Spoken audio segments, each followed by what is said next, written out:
I got real big plans.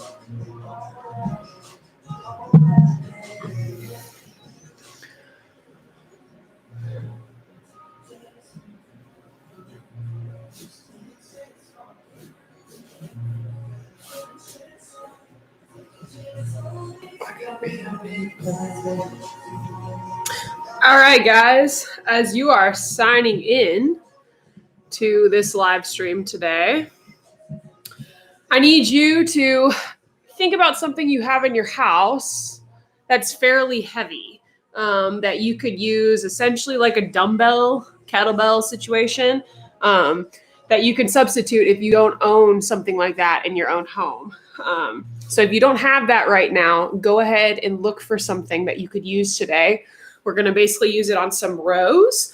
So we really need something that's heavier than what you're used to carrying around. So examples, I wrote down some examples of that. Could be, you can use a sack of potatoes. You could use a detergent bottle. You could use, sorry, I'm getting texts about people not getting on here. You can use a detergent bottle. You can use a sack of potatoes. You can use a sack of fruit. You guys can use cans. If you're younger and you're looking for something that's not super heavy, a can or a shampoo bottle or something that is filled with whatever it is will be heavy enough to do these rows on. So yeah, if you just signed on, basically what I'm telling everybody is look for something around your house that is heavy and you can lift, maybe approximately for our older kids, people over the age of like 14, 15, like 20 pounds or higher. And then if you're like 10 to 14, let's look for like something that's like 5 to 10 pounds. I'm going to give you guys a few minutes to kind of wander around your house to see if you can find something like that. Basically, you could fill up an old milk jug or something and have a gallon of water. That works as well. You can use shampoo. You can use the sack of potatoes, as I was saying. You can also use a paint can if you have a dog. Dog food always works. I have a cat, and I bought her a 14-pound bag of cat food the other day. So that works as well. Everybody has laundry detergent, though. So laundry detergent's a pretty easy thing. If you are with your parents, say, hey, Mom, I need my laundry detergent right now. Go grab your laundry detergent before we go ahead and get started.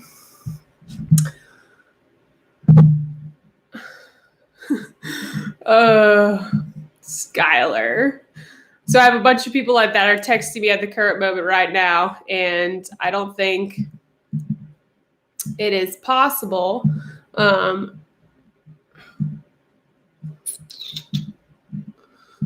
Hold on.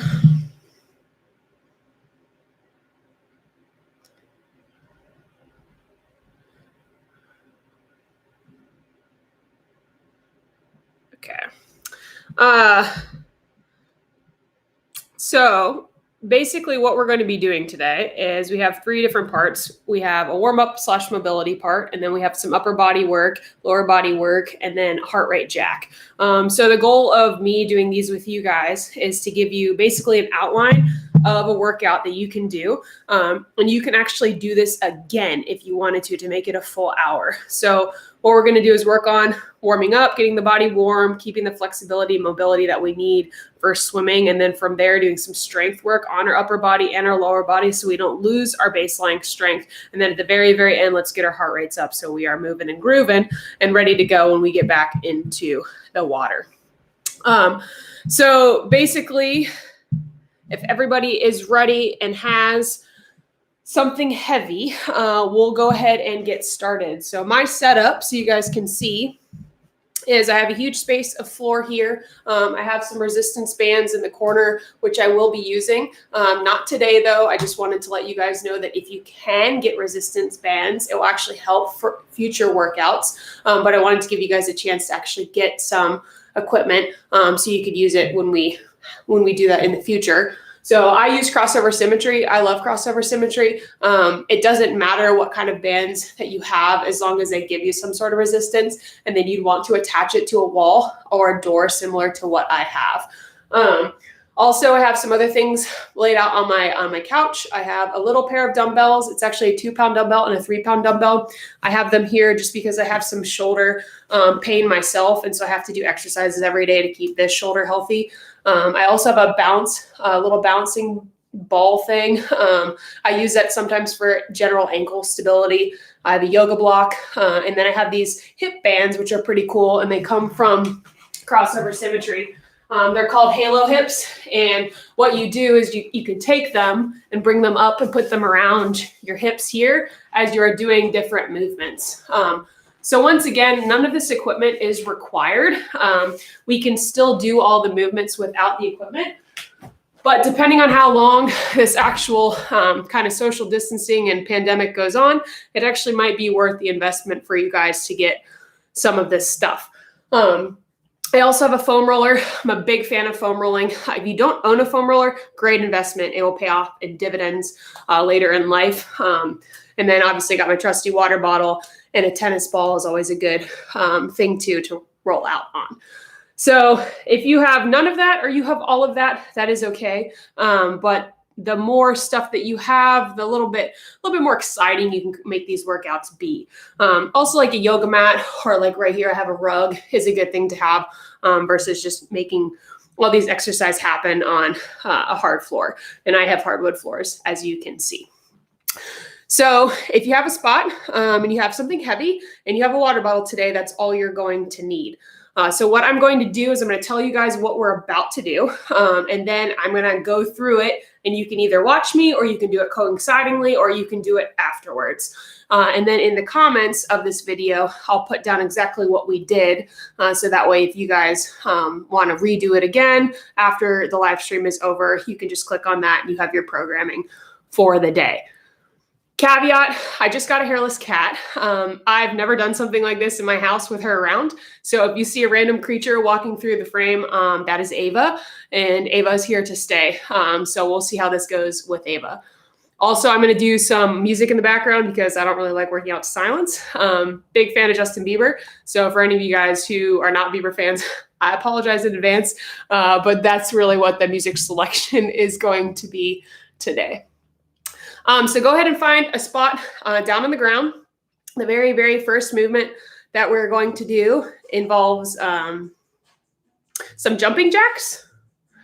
We're going to do some air squats and then some inchworms. So hopefully you guys know how to do all three of these movements. Essentially, a jumping jack is just legs out, arms together, and then back to center. So we're going to do 20 jumping jacks, followed by 10 air squats where you keep your hands out and you squat all the way down to parallel and back up. So we're going to do 10 of those. And then we're going to finish with 5 inchworms.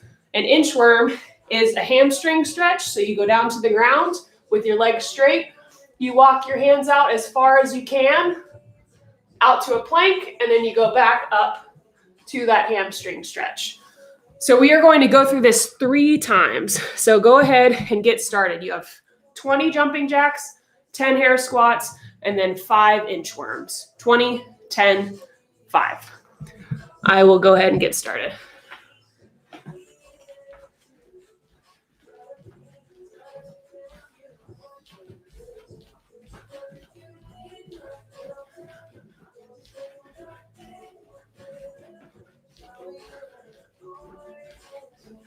So when you finish your 20 jumping jacks, go straight into those squats. You're going to go all the way down to parallel like you're sitting in a chair, and then pop back up. You got 10 of them.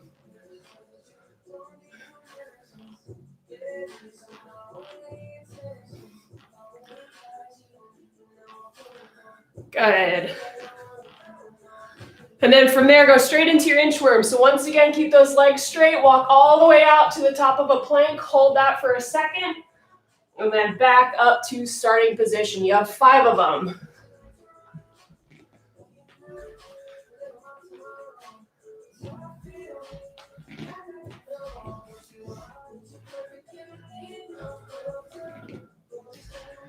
You should feel your heart rate starting to get up. Everything should be getting warm in your body. And once you finish that first round, you have 2 more rounds. 20 jumping jacks, 10 squats, 5 inchworms.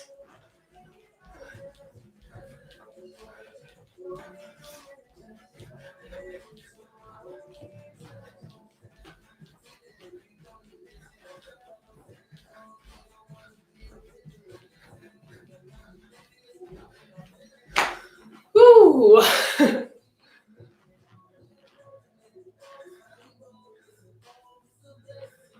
Keep it up, guys.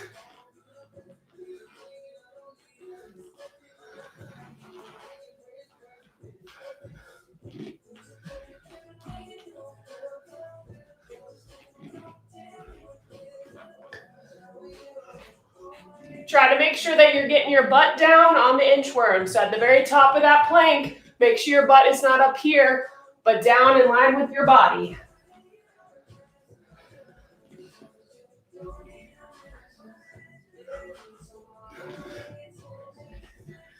Good. I'm on my last round. If you're there, nice job.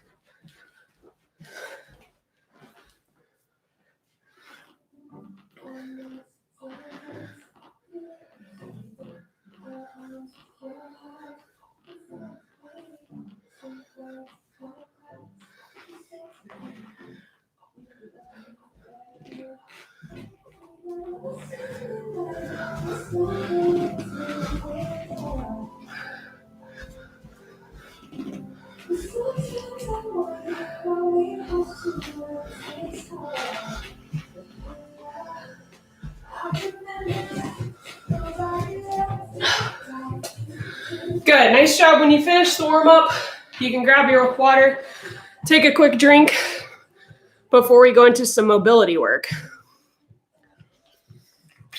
So swimming is a very technique sensitive sport. I love stroke technique. That is normally how I coach. And to have great technique, you can't have any sort of resistance within your muscles. So if you're not super flexible, you have any sort of restrictions, it's going to affect the technique style that you swim in. So making sure that your shoulders stay healthy, they also have the ability to run through the range of motion is super important. So we're going to do a couple different stretches.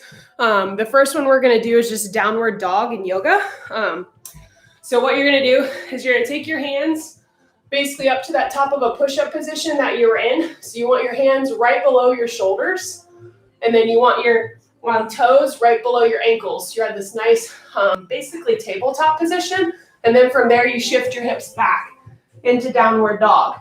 I want you guys to walk your feet out. And what that means is you bend one knee and then the other. Let's do that like 20 times. You should feel a really nice stretch in your calf. If you've been doing a decent amount of freestyle kicking prior to this kind of isolation phase, your calves will be pretty tight. Because when you kick freestyle, you're pointing your toes, which actually shortens the calf muscle. And if you do that repetitively, kicking, thousands and thousands of yards, you guys will have pretty tight calves. So go ahead and walk your dog about 20 times. Take a little pause. This is not for time. It's not fast. Mobility work should be done slow and with intention.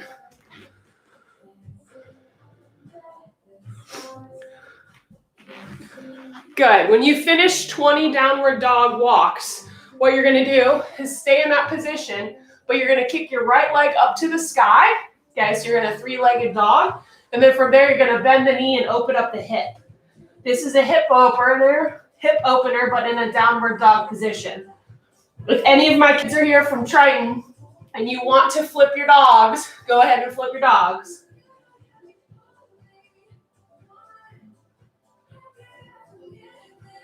All right, go ahead and bring that leg down, and we're going to switch to the opposite side. So kick your other leg up, and then open up that hip to the side.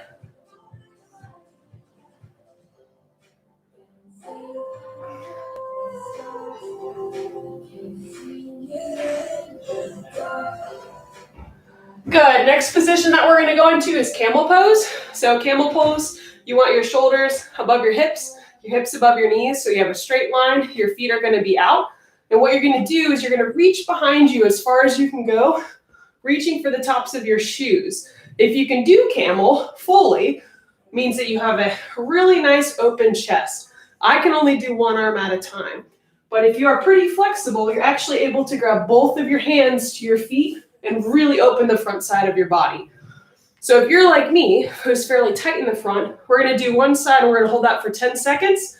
We're going to take the opposite arm up over our head and we're going to hold that. Just make sure that you breathe in this position. It's not normal to open up your chest, and a lot of times your lungs are confused as to what's happening. So you want to keep that open and let air come in. And then go ahead and switch sides. Unbelievable. Good. So you should feel that really nice in front, all your pecs, everything that you work really hard at the pool. The next thing we're going to do is a hip opener. So basically what you're going to do is you're going to take one of your legs, let's go with the right leg up in front, and you're going to bring them in between your hands like you're doing a low lunge. So you can stay here if this is comfortable for you, or you can drop your back knee down. And really what we're looking for is a big space between this back knee and this front knee. So that way you're really opening the front side of the back leg. So after you feel like you have a big space, I want you to come up, lift your hands up, and hold this guy for 10 seconds. For any parents or anybody who's maybe watching this with their kids, great stretch for all of you guys, especially people who sit at desks all day long. I have a desk, I sit here. Your hip flexors shorten, can cause a lot of problems with your overall general health. All right, when you finish that, go ahead and switch sides, switch your leg, drop the back knee down if you'd like. If not, you can keep it up and lean on back.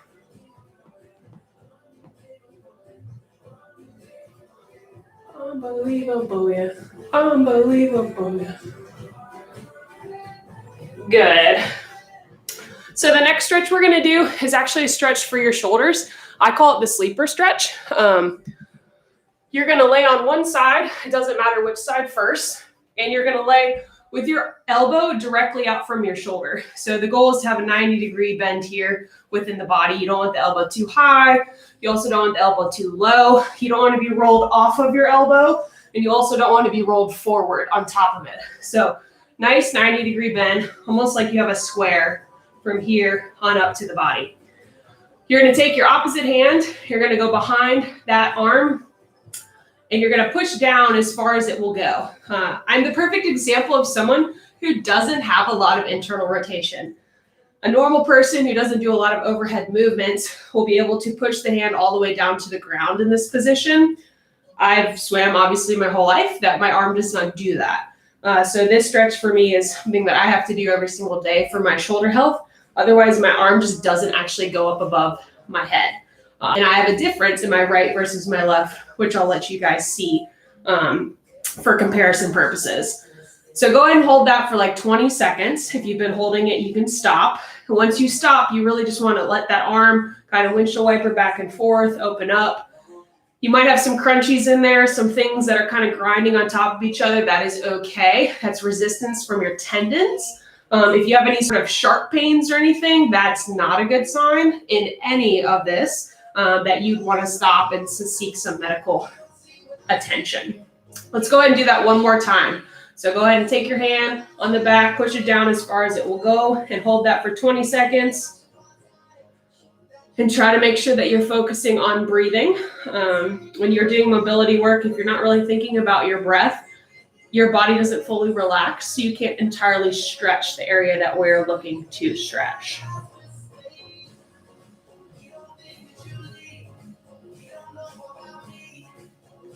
Good. Once you finish that, you're going to switch sides and do the opposite arm. You can look for if you have any sort of differences in your flexibility. You can see here how my arm actually goes down a lot lower on this side than it does my other side. Still not great. Your hand should go all the way down to the ground. And if your hand is not going all the way down to the ground, here's what you can work on during your social isolation. Isolation. That's a hard word to say. Social distancing.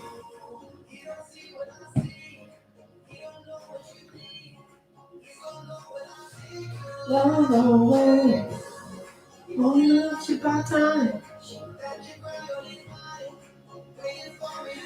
When you finish that first one, go ahead and windshield wiper it like you did the second one or the one before, and then go ahead and go into your second round. You might be able to get a little bit further on the second round. That's the point of doing it twice. The muscle gets warmed up like we did before, so it's heated, and then from there, you're basically continuing to give it just a little bit of a stretch to see where its sticking point is.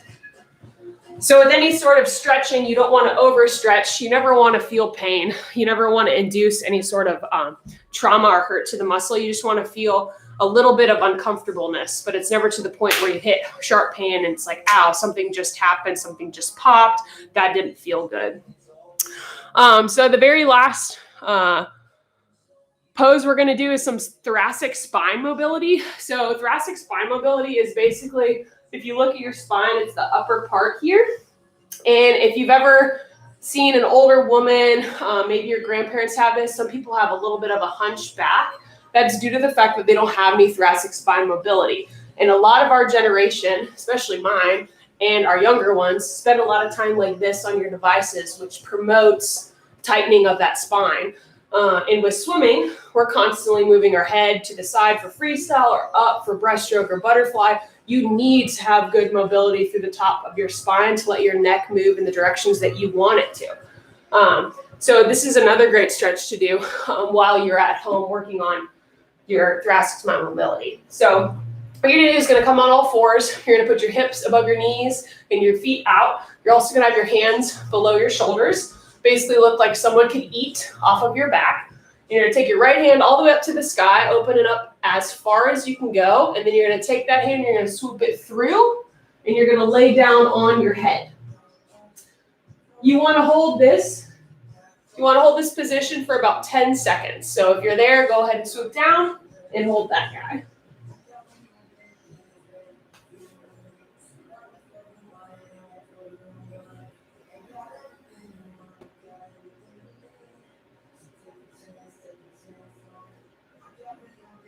Good. Once you are done, you're actually going to redo that opening up in the front. You might feel a little bit of a difference, a little bit less restriction there.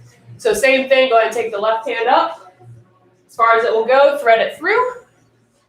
If you want to, you can take your opposite arm behind you and around, and you can reach for your left thigh hip flexor. So basically the front of your left thigh, and it will open up your right shoulder a little bit more. You don't have to. You can keep your right shoulder down here if you prefer.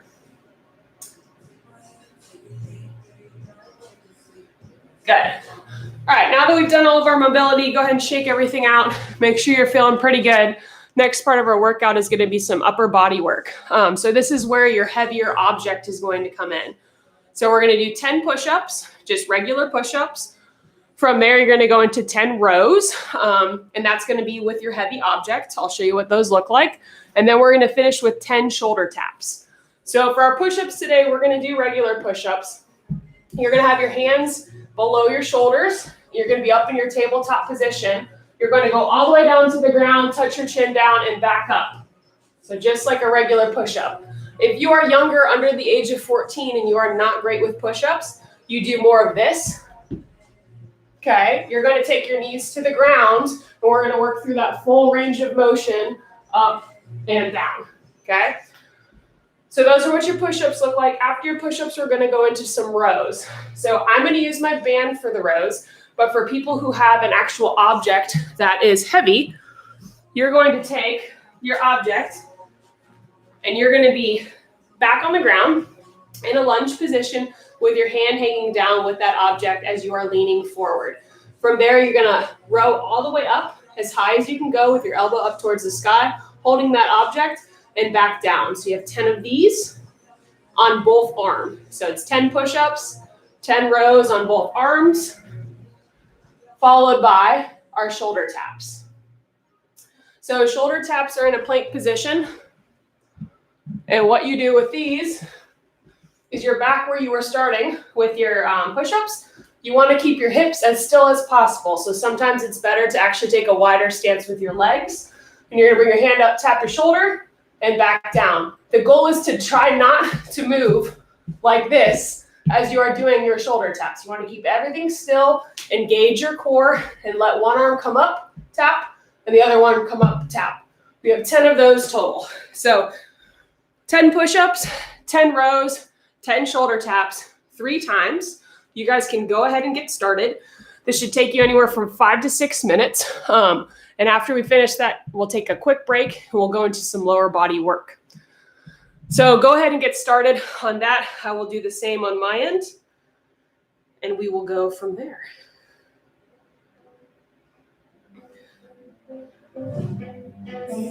How do we end up at your place? Rise around. Raise like you're too cuckoo. I believe it is you still. Raise, I can drink, oh. Raise, I can drink, I let you go too. Raise, when you're making love to me, I don't know what to do, yeah. If it's all that you do, is your body right next to me? Just wait up, catch it for seconds, I just can't believe it.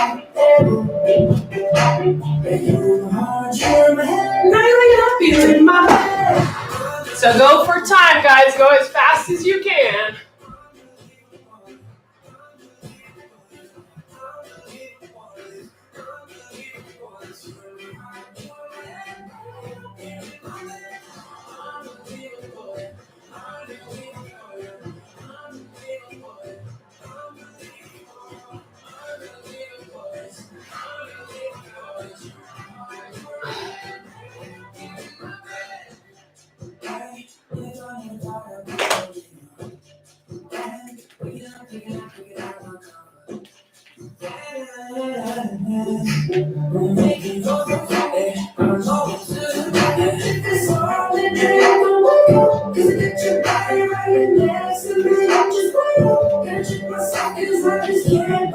Good job, good job.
All right, when you finish that, grab your water bottle, take a quick break.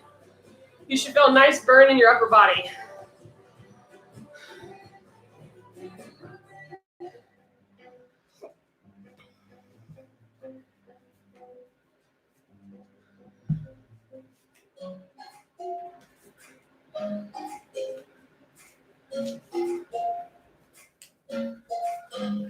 You go round, round, round, round, you go round.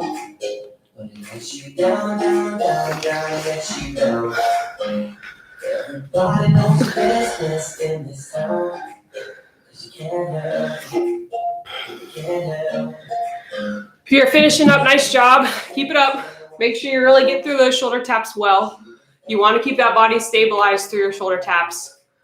The goal of a lot of swimming is keeping great body alignment. So if someone is with you and is watching you right now, and it's mom or dad, and they give you feedback that your butt is up too high or it's too low, listen to them. Because when you're swimming, you want to stay nice and flat. You want to be right on top of the surface of the water.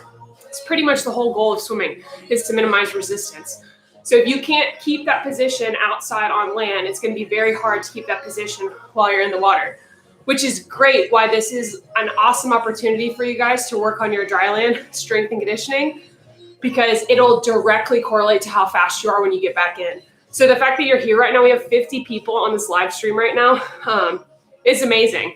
And USA Swimming just pushed another 30 days on their cancellations of meets, but you guys are taking the first step on getting better already, which is awesome. So kudos to you for being here and spending this time with me.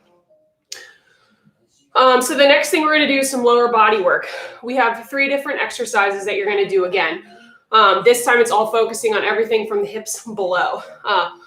The first movement we're going to do is a reverse lunge. So you're going to stand up wherever you are in your house. And you're going to take your leg backwards into a reverse lunge. And you're going to tap your back knee down to the ground. You don't want to stop actually in this position. But what you want to look for before you start is a 90-degree bend in your front leg and a 90-degree bend in your back leg. A lot of the kids that I coach when we do lunges don't have 90-degree bends. They're also either way too far away from their body or they're way too close. If your knee is exceeding your toes, it puts a lot of stress on the top and the bottom of the knee joint, which is not good, especially if you're a breaststroker. We want to keep healthy knees. So this 90-degree bend on both legs protects your joints and makes sure that you are firing quads, hamstrings, and your glutes as you're going through this movement.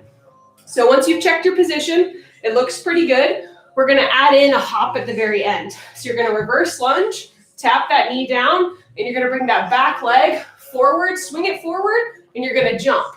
So it's a lunge, jump. Back down to lunge, jump. If you want to get fancy with it, you can switch in between your legs.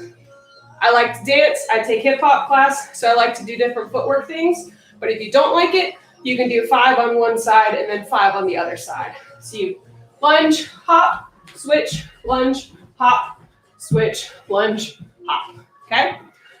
So that's our first. We have 10 reverse lunges and a hop. From there, we're going to go into 6 plank rotations. So I added this in because I thought it would be great for freestylers and backstrokers. What you're going to do is go to the top of a push-up again into a plank position. And we're going to open up like we did with our thoracic spine mobility. So you're going to take your right hand up to the sky, go into a side plank. From there, you're going to switch over to your opposite side. So 1 full rotation, which is to the right, and then to the left is 1 time. And we're going to do that 6 times.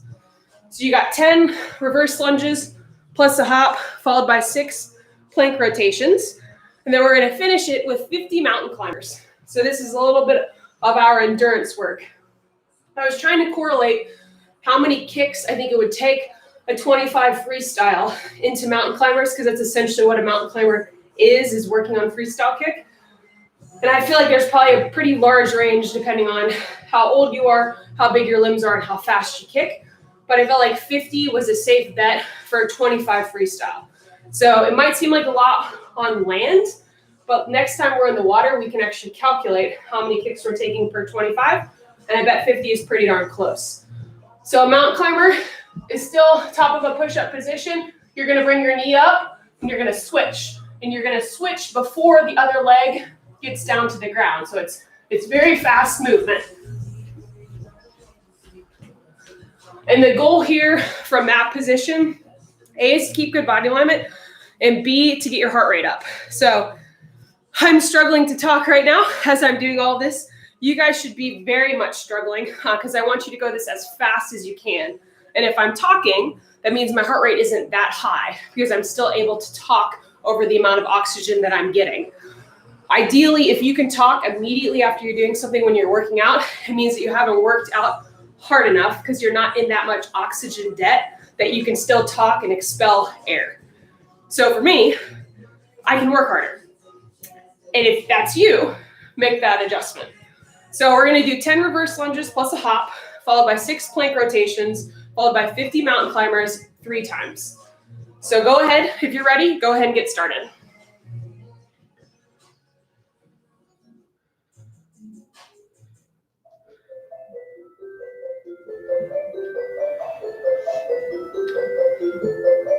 Vacations of the sun, wishing that you lay out in my eye.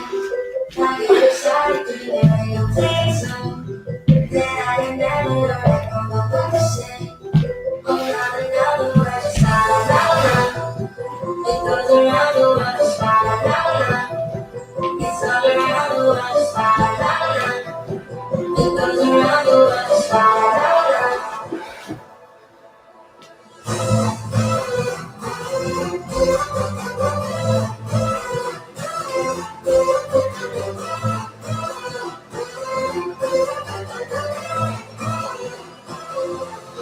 you're doing your plank rotations, make sure you're really getting fully on your side. Want to be all the way on your side.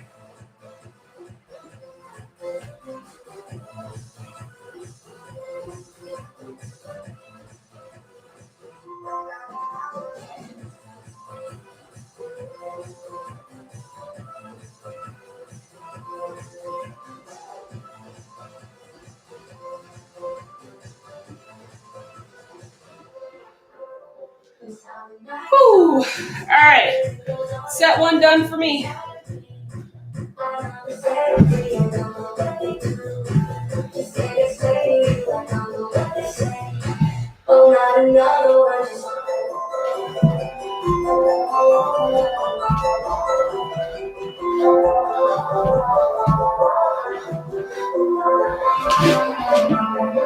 Good job if you're going. Keep it up.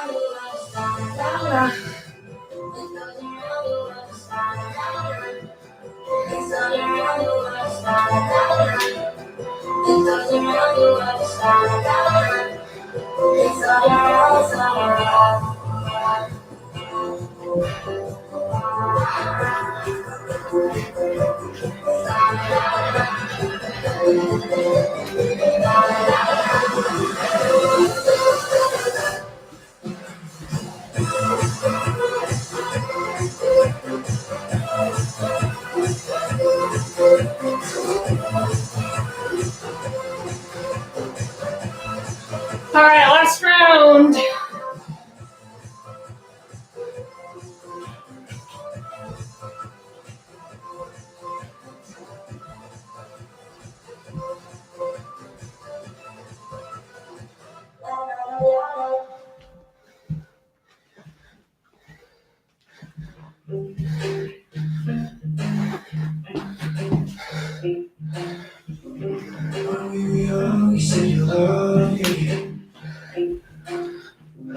And we never grew apart. We had blood to be bonded. I never thought you'd break my heart. If you're on your last set of mountain climbers, keep going.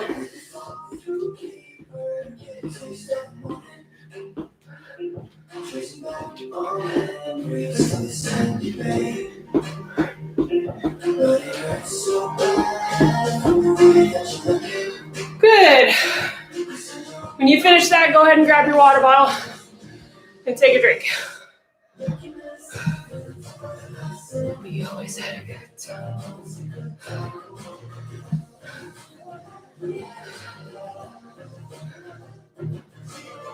Dancing.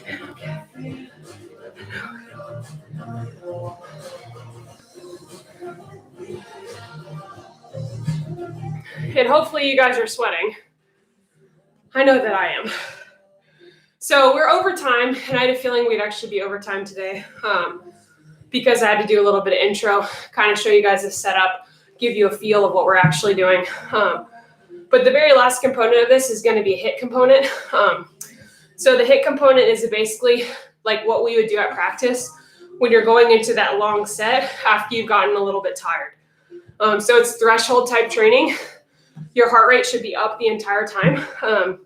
If you don't have time and you need to go, I also understand with that too. But I'd recommend staying and going through this because this is really where you're going to get your money's worth on this free Dryland class.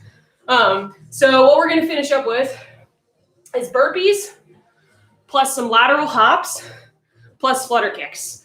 So burpees, not a movement that anybody enjoys. If they tell you they enjoy them, don't believe them because they're not fun and they're purposely not fun. Lateral hops are just to get you guys moving side to side. In reality, most of us don't actually move side to side very often in anything anymore. It's not just swimmers. We do a lot of forward and backward motion. And then the flutter kicks at the very end is just for the endurance component of keeping the legs going on the back half of our races. So what it looks like is we're going to go 4 times. So if you have a phone or your mom is there, your dad is there, and they have a phone, go ahead and take that out and go to the stopwatch. We're going to time ourselves to see how fast we can get this done. And then in the comments after on the video, I want you guys to comment your times on the very last portion of this, and we can put together a little ranking system on how we're doing. So it's 10 burpees, followed by 10 lateral hops, followed by 45 seconds of flutter kicking.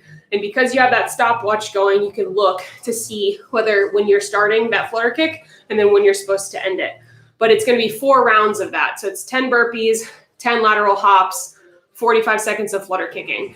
So this will be the longest portion of the entire workout. This is where you get your bang for your buck here. And this is really where you want to put all the rest of it. So like when we say leave all of it in the pool, make sure you're putting all of your effort there. You want to make sure that you're finishing up well and getting to that wall.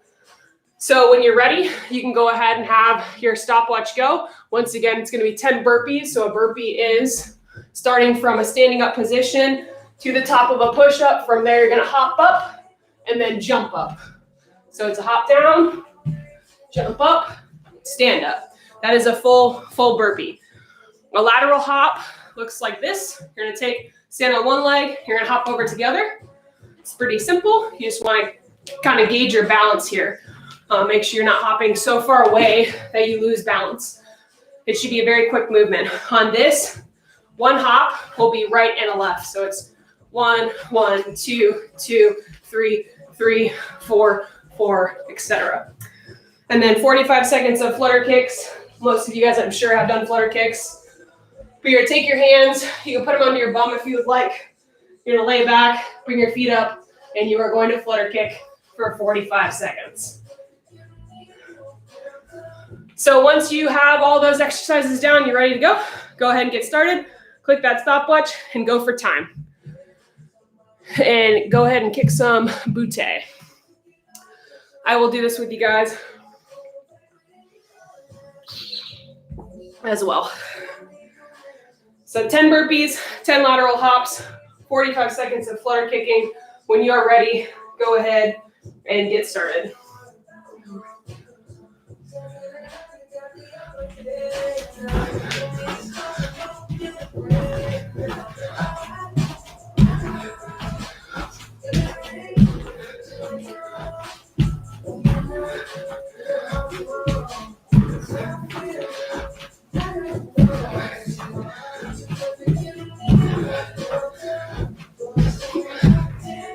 So goal here as you're going through something that's pretty hard is you want to keep breathing. So just like in swimming, we don't want to breathe every single stroke, okay? So we don't want to be panting as we're going through on land movements, but you want to make sure that you're deliberately thinking about when you're breathing and why you're breathing.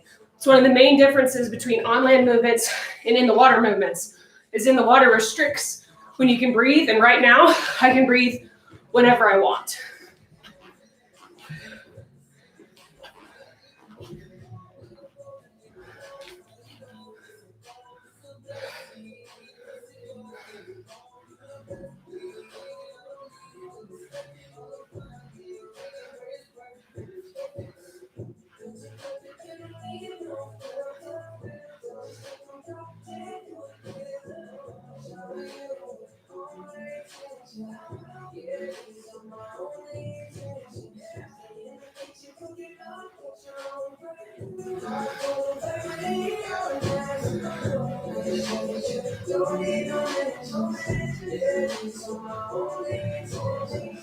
If you're flutter kicking, go ahead, keep it up. Nice job. And when you're done with that, try to make that transition quick from your flutter kicks to your burpees.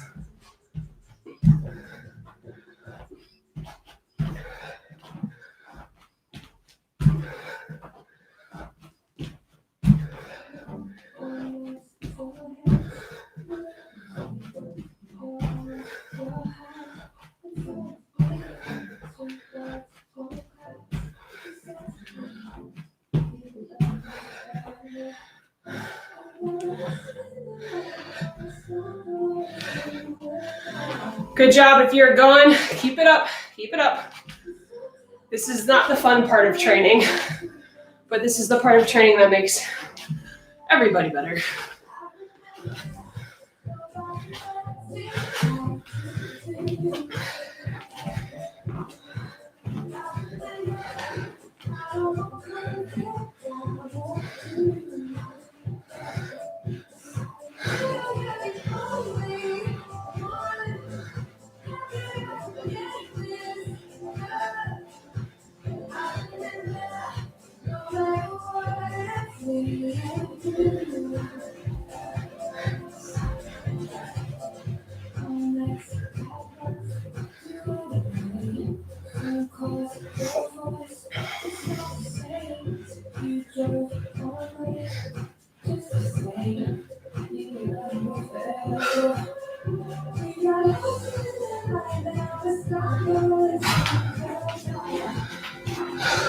Nice job, nice job.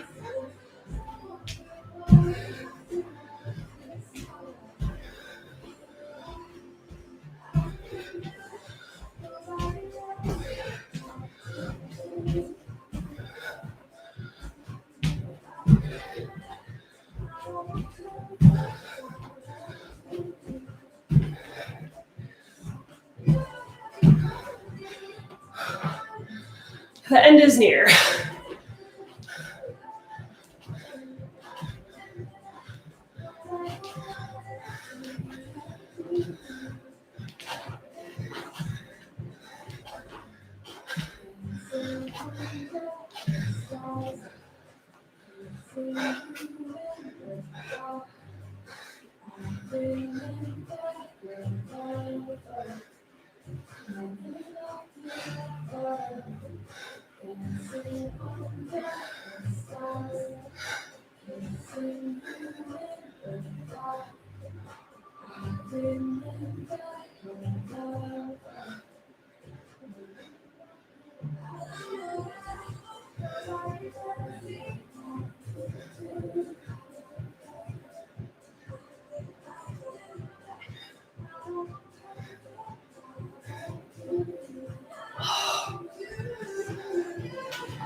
If you're on your last round, keep it up.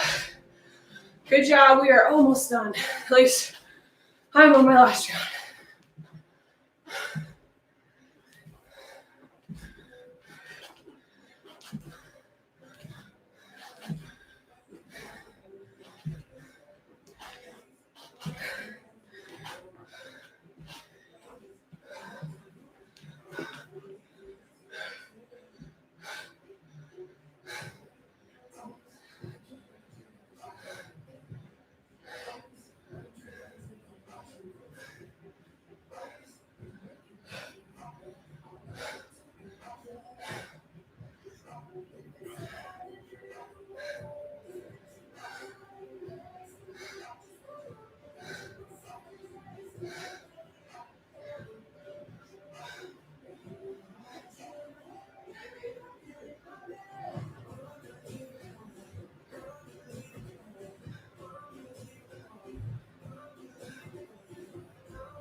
Whew, all right, when you finish that, go ahead and get a drink of water. Remember your time. So look at your stopwatch, and we're gonna comment that in the comment section. Hopefully you guys all got a good sweat going on. Feel free to redo this whole thing because it's been 45 minutes. So if you do it again, it'll be an hour and a half, which is, for age group programs, is probably most of what you guys are swimming right now, the duration of exercise that you're getting. And for national team people that are older, if you do 45 minutes, it'll be maybe a little bit under what you're currently swimming. But either way, it's going to get you guys to that same exercise level that you're currently at. I did this kind of off the fact that I really wanted to give back to a community that I love so much. And I work online, so I know how to get this done very, very quickly. So I put this together yesterday morning. It took me about 4 hours to set up everything.